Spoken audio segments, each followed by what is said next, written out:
The entire room fell silent. The millionaire was already holding his pen, about to sign the contract, when the cleaning lady rushed in screaming, "Don't sign that!" Everyone stared at her as if she were crazy. But what she revealed about his own wife made the ground tremble beneath his feet. It was supposed to be just another calm morning in the glass and concrete mansion atop the gated community. The silence was so deep, you could hear the kitchen clock making its rhythmic tick-tock.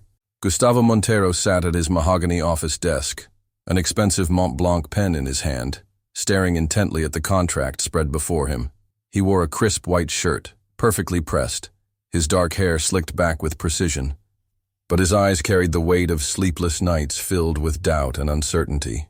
Beside him, Livia appeared absolutely perfect, her sweet, expensive perfume filling the air, a calculated smile gracing her face, her manicured fingers fidgeting nervously with her diamond wedding ring as if nothing extraordinary was happening. But if you looked closely, really closely, you could see a slight tremor at the corner of her mouth, barely perceptible to the untrained eye, betraying the nervousness she was desperately trying to hide beneath her composed facade. Amanda Silva, the 42-year-old cleaning lady and single mother of two, stood completely frozen in the doorway of the hall. Despite the air conditioning running at full blast throughout the luxurious home, sweat beaded on her forehead and dampened her simple uniform. The yellow floor rag she'd been using to clean the marble floors was forgotten in her right hand, hanging limply as her heart hammered against her ribcage so violently it seemed ready to burst from her chest. She had tried to take 2 steps forward into the room, but her legs had betrayed her, rooting her to the spot. The words she needed to speak felt impossible to form. What was she going to say? How could she possibly voice such an incredible accusation? Who in their right mind would believe the word of a humble cleaning lady against the wife of one of the city's most powerful businessmen? For weeks, Amanda had carried this terrible secret, losing sleep, losing appetite, questioning her own sanity. She had rehearsed this moment 1,000 times in her mind, but now that it was here, everything seemed surreal. The weight of what she knew pressed down on her shoulders like a physical burden. Gustavo picked up the Mont Blanc pen with steady fingers. The golden tip slowly descended toward the signature line on the document. That's when Amanda's conscience exploded into action. "Don't sign that." The desperate scream tore from her throat, stronger and more piercing than she had ever imagined possible, cutting through the peaceful silence of the mansion like a blade through silk. Gustavo's hand froze completely motionless in midair, the pen suspended just millimeters above the paper. His head turned slowly toward Amanda, his dark eyes wide with shock, as if he were seeing an apparition materialize before him. Livia beside him whipped her face around so quickly that her carefully arranged chignon nearly came completely undone, sending several dark strands cascading down her neck. "What did you say?" Gustavo's voice was barely above a whisper, filled with confusion and disbelief. Amanda forced herself to step forward, her legs trembling uncontrollably beneath her, her voice catching and breaking in her throat. But somehow she found the strength to persist. "Please, sir, please don't sign that contract. I'm begging you." Gustavo's brow furrowed deeply as he slowly rose from his leather chair, the wheels rolling backward as he pushed it away from the desk. Livia also stood immediately, her hands moving to rest on her hips in a defensive posture, desperately trying to maintain her composure and control of the situation. Her practiced smile vanished completely from her face, replaced by something much darker. A dangerous mixture of surprise, calculation, and barely contained rage flickering in her green eyes. "Amanda, have you completely lost your mind? Why are you screaming and carrying on like this? What has gotten into you?"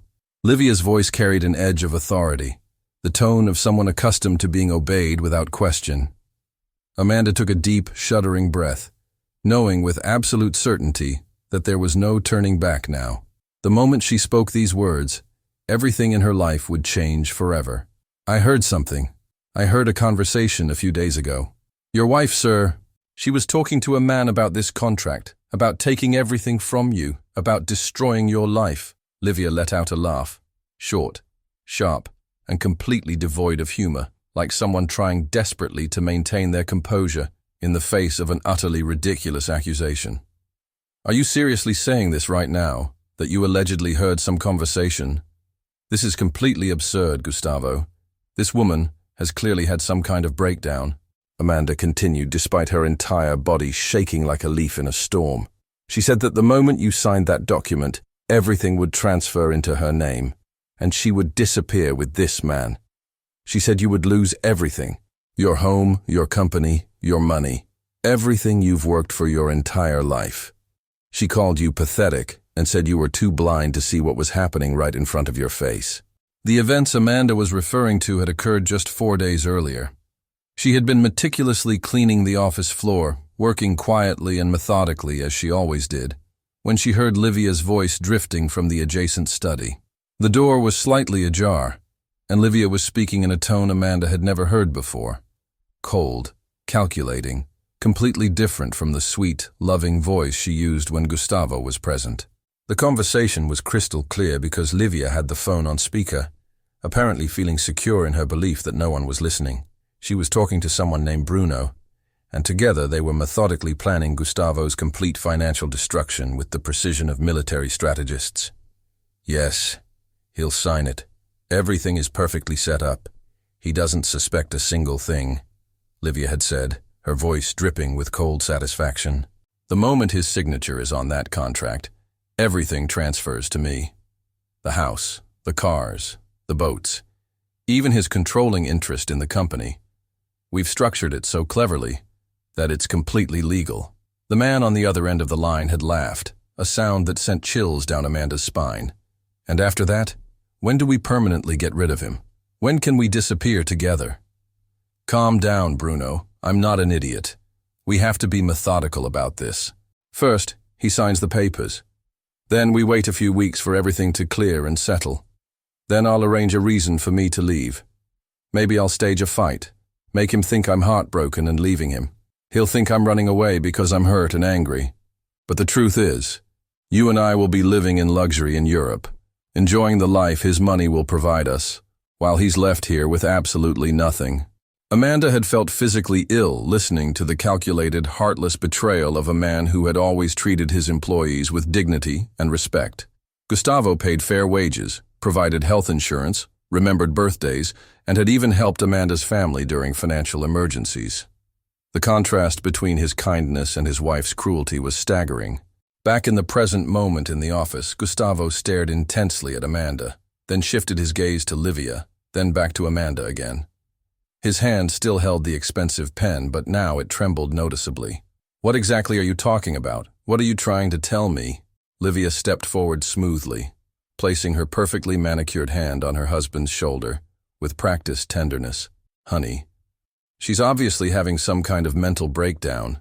She's completely making this up, probably because she's done something wrong and is trying to create a distraction. She's trying to confuse you and manipulate you. Just fire her right now, and let's move on with our lives.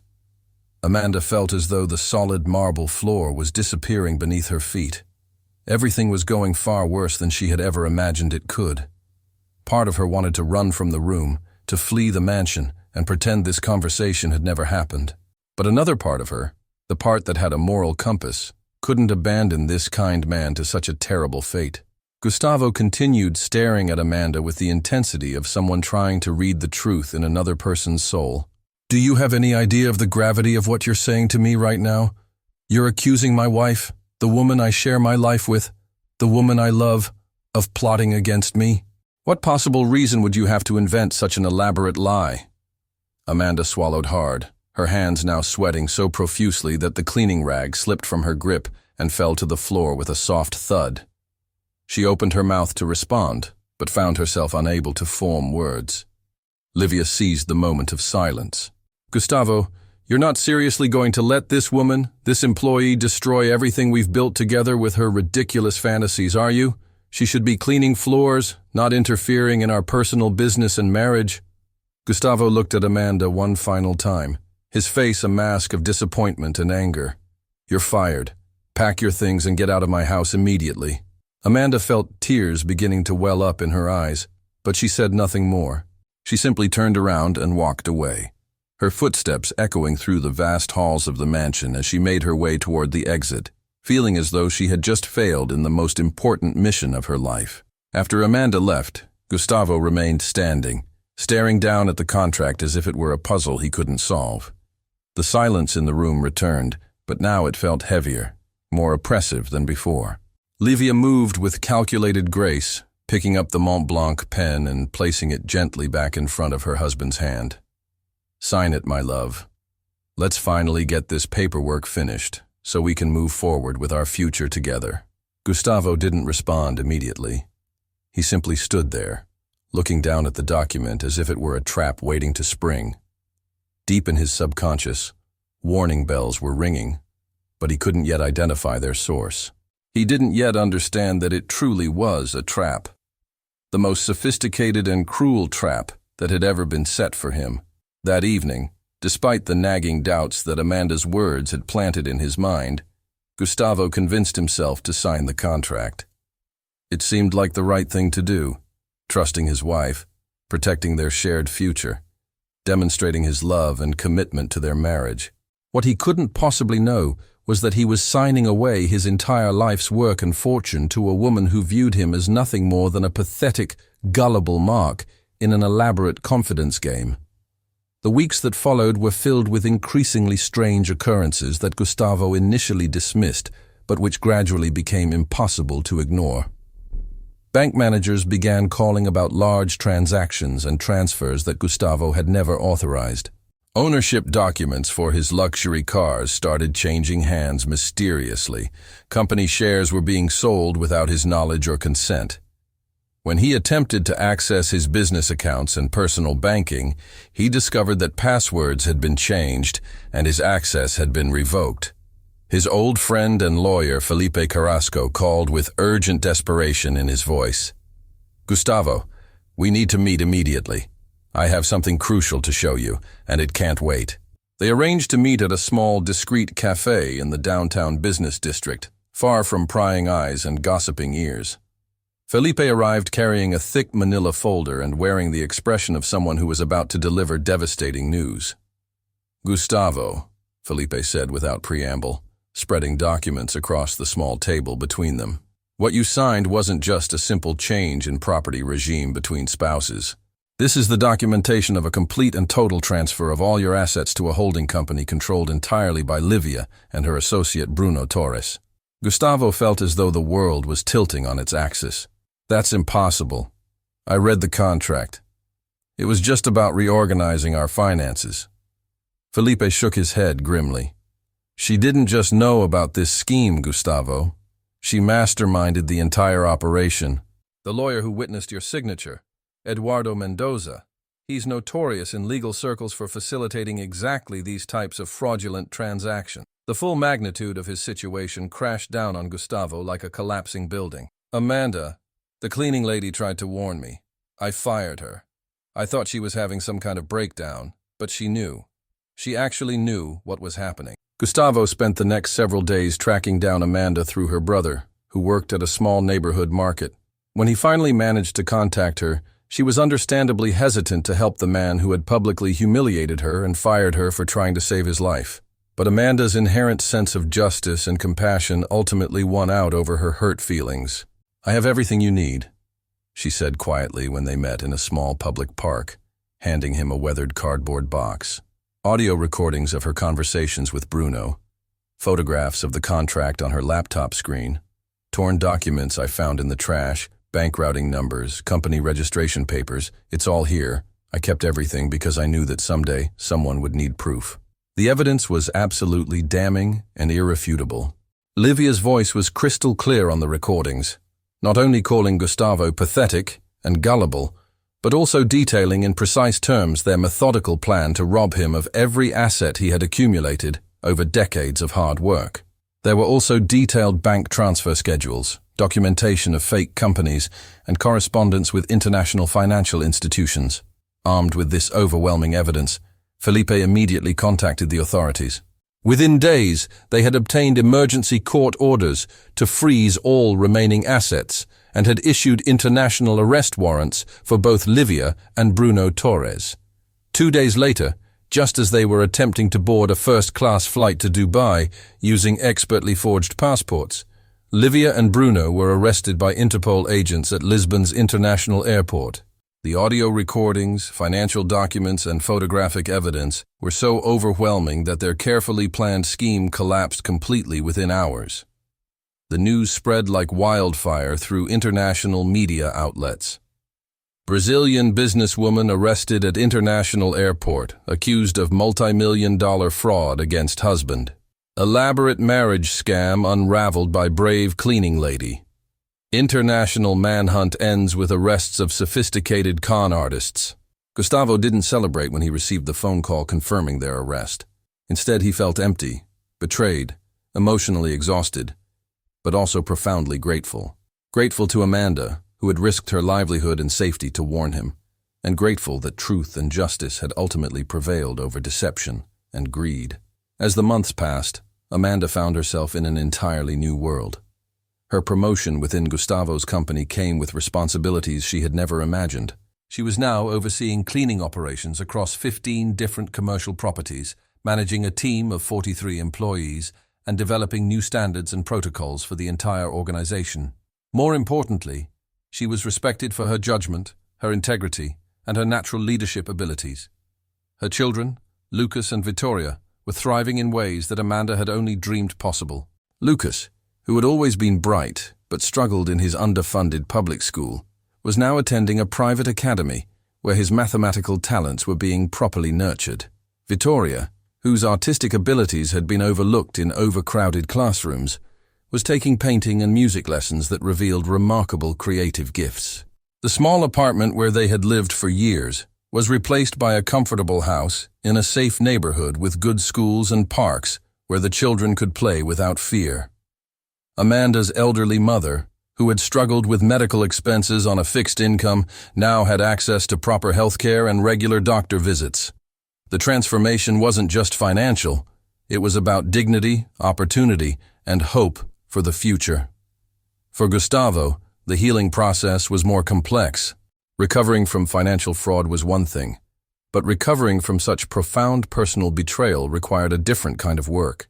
He spent months in therapy, trying to understand how he had been so thoroughly deceived, learning to trust his own instincts again, and rebuilding his relationship with family members who had tried to warn him about Livia, but whom he had pushed away. His sister Karina became his closest confidant during this period. She had never liked Livia, sensing something artificial and calculating in her behavior. But Gustavo had been so infatuated that he had refused to listen to any criticism. Now, with painful clarity, he could see how Livia had systematically isolated him from anyone who might have influenced his judgment or provided objective perspective on their relationship. The company that had been partially dismantled by the fraudulent transfers was slowly rebuilt. Gustavo implemented new financial safeguards and transparency measures, ensuring that no single person could ever again have the kind of unchecked access that had made the scheme possible. He also established a foundation dedicated to helping other victims of financial fraud, particularly those who, unlike him, didn't have the resources to fight back or recover their losses. Amanda's story became a powerful example that inspired changes in employment practices across the region. Her courage in speaking truth to power, despite the personal risks involved, led to new protections for domestic workers and service employees who witnessed potential crimes in their workplaces. Legal reforms were passed making it easier for such witnesses to report suspicious activities without fear of retaliation or job loss. "You literally saved my life," he told her simply during their first official business meeting. "I just did what any decent person would do," she replied with characteristic humility. "But unfortunately, the world doesn't always value basic human decency, does it?" Many months later, both Gustavo and Amanda had found their footing again in their transformed lives. He had learned to trust carefully and gradually, one relationship at a time, rebuilding his confidence in human nature step by step. She had built an entirely new career based on the respect and recognition she had earned through her moral courage and integrity. Together, they both learned that trust isn't a door you simply open or close completely. Rather, it's like ground you walk on carefully, testing each step, moving forward gradually until you feel steady and secure. And sometimes that ground gives way again unexpectedly, but with experience, you learn to fall better, to recover more quickly, and to be more discerning about where you place your faith. The mansion felt completely different now. Lighter, more honest, filled with authentic relationships rather than calculated deceptions. And in the simple, genuine act of sharing coffee and conversation, two people who had been brought together by betrayal and crisis discovered something far more valuable than money or status. The possibility of genuine human connection built on a foundation of truth, respect, and mutual understanding. Amanda's children were now thriving in their improved circumstances, attending better schools and enjoying opportunities that had previously been beyond their reach. Gustavo had reconnected with family members and old friends he had unfortunately pushed away during his marriage to Livia, rebuilding relationships that had been damaged by her systematic isolation tactics. Both had learned that sometimes the most important rescues come from the most unexpected places, delivered by the most unlikely heroes. They discovered that courage often wears the simple uniform of an ordinary person choosing to do what's right, regardless of the personal cost or consequences. The story of the cleaning lady who saved a millionaire became much more than just a tale of financial fraud exposed and justice served. It evolved into a powerful reminder that integrity and truth, while sometimes painful to speak and hear, are the only reliable foundations upon which to build a life truly worth living. Years later, when asked about that fateful morning when she burst into the office, Amanda would simply say that she had no choice but to speak up, because staying silent in the face of injustice is its own form of betrayal. And Gustavo, now wiser and more discerning, would nod in agreement, knowing that the most valuable lesson he had ever learned came not from business school or boardrooms, but from a humble woman who understood that doing what's right is always worth the risk.